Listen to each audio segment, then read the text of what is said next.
Hello everyone, I'm Aman Shastri. Welcome to the fourth video in our most excellent Arduino tutorial series. Last two videos, or three videos I should say, we're already up to three videos. We looked at controlling LEDs and we looked at integrating Ohm's law through the most excellent Arduino Uno. Today we'll be talking about photoresistors or LDRs if you like. They stand for light dependent resistors. As the name suggests, it is a variable resistor that is controlling the resistance by the amount of light that falls on it. For instance, no light is going to read a high value, it's going to have a low resistance. You put light, the resistance of the photoresistor is going to increase, thereby giving a lower value for an analog read to the Arduino. Exactly. So that is exactly how it works, right? There are chemical reactions, not exactly chemical reactions, but flow of charge is caused when light falls on the resistor. I don't know if you can see that, but there is a tiny filament on top of the resistor. That is what is going to control the resistance of this photoresistor or LDR. But having said all of that, let us go into making a simple circuit. Now the circuit for our LDR really is based on what we left off in the last video. We created something called a voltage divider. So taking the same idea, we're going to build a similar circuit for reading values of our light dependent resistor or photoresistor. As always, we're going to start off by carrying our power rails 5 volt to the breadboard and our ground. There we are. Alright, now what we are going to do is we are going to take a fixed value of our resistor. I'm just going to turn the light off for now. It doesn't matter for this experiment what the resistor value actually is, because we won't be calculating the resistance. We won't be calculating the resistance of our photoresistor. Actually, if you went through last video's theory, this video is going to be much more simpler. Alright, moving on. And as usual to that, we add our light dependent resistor in series. Now note that our LDR is not polar. There's no particular positive terminal or negative terminal. You can just hook up any terminal as positive or negative. Alright, now let's provide voltage to our system by attaching a 5 volt line just like so. Just give me a second. There we go. And completing the circuit by grounding it off. There we are. If I can get that to do it today. Alright, so far what have we done? We created a simple voltage divider. Right, we have provided 5 volts to our system of resistors. It's going to go to our fixed resistor, then our variable photoresistor. It's going to change its resistance based on the amount of light that falls on it, and then finally we ground the circuit. And as usual, in between the meeting point of the circuit, of the two resistors I should say, we are going to drag a wire to analog pin A0 of our Arduino. Alright guys, that seems to have completed our circuit. Let's get into coding this thing. Okay, now we only used one digital or analog pin in this case on our Arduino, that's A0. I'm gonna declare a variable called int. Let's call it R pin for resistor pin again. That equals A0. Again, if you watched the last video, you know that in Arduino language and in Arduino language only, we can declare integer variables like this. It just gives a unique address to analog pin A0. And we need another variable for storing the value of the resistor, variable resistor. So int val equals, let's initialize it to 0. Alright, that finishes all our declaration of variables. Let's come to the void setup. Now in order to see which values are sent or read by the Arduino pin on A0, we need to print out the values to serial monitor. So we're going to say serial.begin and our old trusty 9600 baud rate. That is again, as mentioned before, the rate at which we are communicating with the computer from the Arduino. Alright, Having said all of that, let's go into our void loop. We're going to say val equals, you're going to do an analog read of our pin. So what we're doing is we're reading the value which is varying because of the variable resistor or photoresistor, if you will, into the analog pin A0, and we're storing that value in the variable value. Alright, analog read our pin. Again, like I said in the previous videos, this value is going to range from 0 to 1024 because the Arduino has a 10-bit analog to digital converter, or the other way around, digital to analog converter. Alright, and all we're going to do is serial.print it. That's it. We're going to print all the values we get from 0 to 1023. And that should do it. That is about as simple as sketch gets, guys. So let's go ahead and plug our Arduino in, upload it.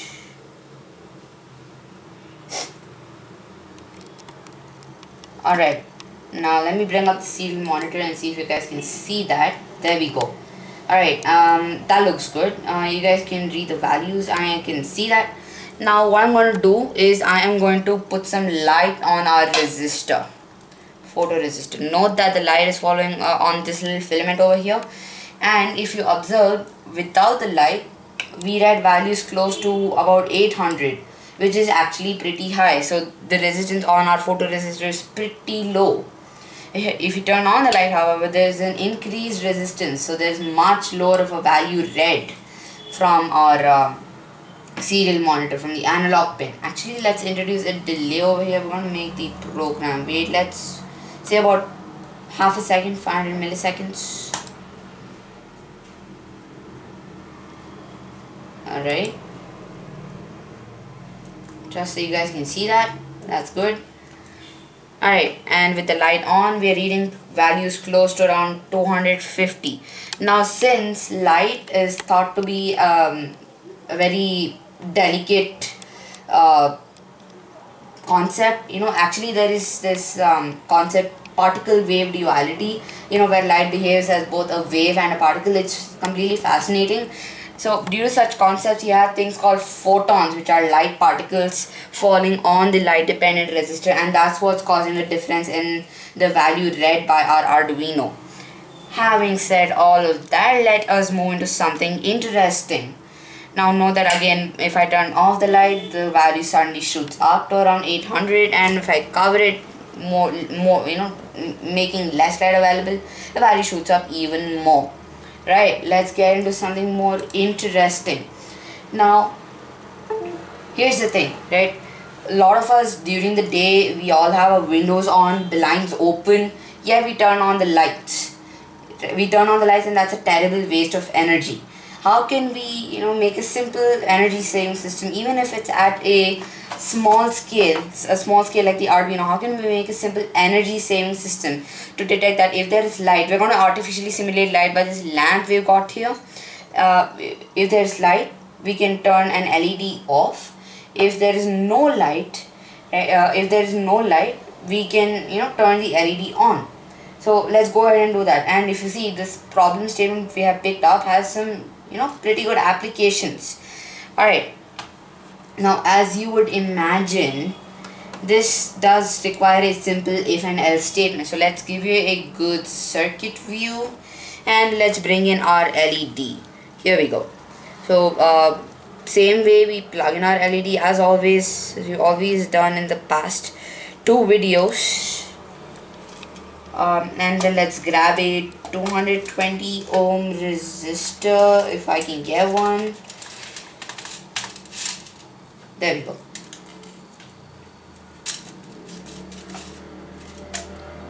Alright, let's connect our resistor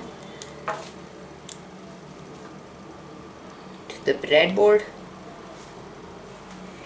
and as always, you guys know how to do this. You can go ahead, pause the video if you know how to do it. Don't need to wait for me. I'm gonna do it pretty slowly. Drag, we're gonna connect the resistor to any digital pin. I'm gonna pick, say, pin 9. Pin 9, like so. And finally, we're gonna ground off the circuit if I can get my wires today. There we go. Alright, grounded. Alright, that completes our circuit. Now the idea is, each time we detect that there is light falling on the resistor. Now this is the reason I was stressing over the range of values when I turned on the light and when I turned off the light over here on the resistor. When I turned on the light, the value suddenly dropped to below 250, 260, right? So that would be the threshold. And if any value is, if we read any value above say 500, that would mean there is no light available. In such a case, we can turn our LED off.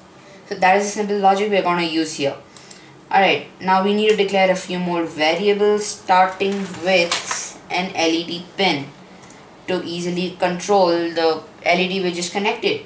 In LED pin, which pin have we connected our LED to? We have connected it to pin 9, and that's about the only variable we need to declare. In our void setup, we as always need to set up pin mode. We need to tell the Arduino that we're going to write to pin 9.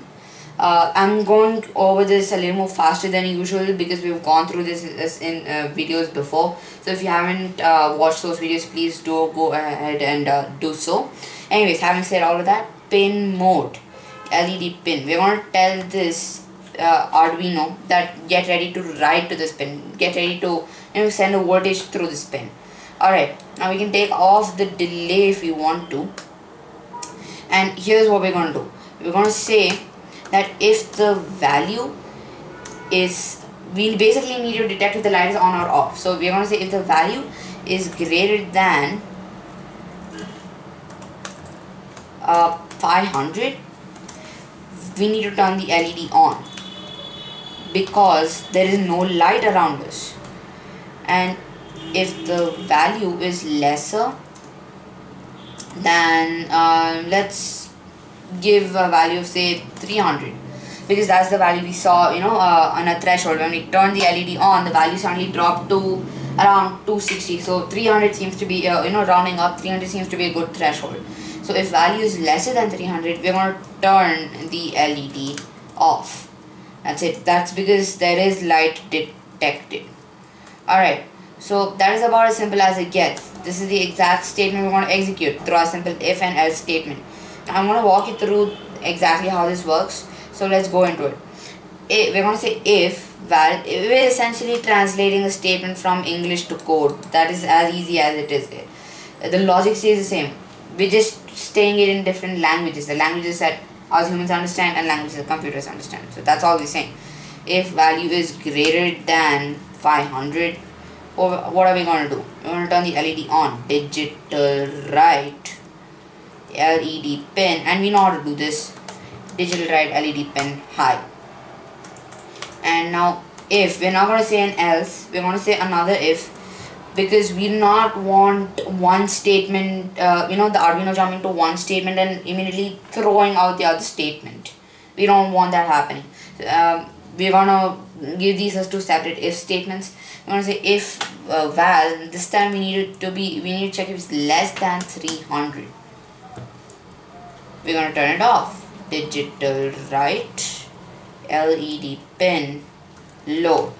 So if it detects a value less than 300, that means the light has been turned on. It's going to turn off the light, thereby saving energy. So that is the idea. If there's no light around us, if there's no light detected, we can turn the LED on, no problem. We need to use that energy. However, if there is sufficient light around us, we can turn the LED off, and that will act as saving energy on a small scale. Alright, so let's go ahead and upload this thing. Alright, so we can see that the LED turns on. Actually, I'm going to show you the serial monitor to see the range of values you get, and the values are around 800, 700, and as we can see, the light is off. Now if we turn the light on, we're going to reduce the value, and perfect, there we go. If you can see that the light, our LED has turned off when this light is turned on. So you can think of it as there's already light, why use another light, turn it on. So, and the LED has turned off, if you guys can see that. Turn off the light again, and boom, the LED turns back on. Alright guys, so this today seemed to be a pretty short tutorial, but it again covered a good bit of theory. this simple we need to understand simple, flow of things. We call it the control flow of logic. Something, if else statements, for loops, while loops. This is really, if you see, nothing different than what we did last, in our last video. In fact, it was more simple than that. So I encourage you guys to try this out on your own and mess around with the values depending on the lighting conditions in your areas, and you can integrate this project with various other ideas. Maybe you can set up an IoT system where you can forward the data to mobile phone or anything. So I encourage you guys to go ahead, try some stuff out like that, and I will see you next time. Thank you.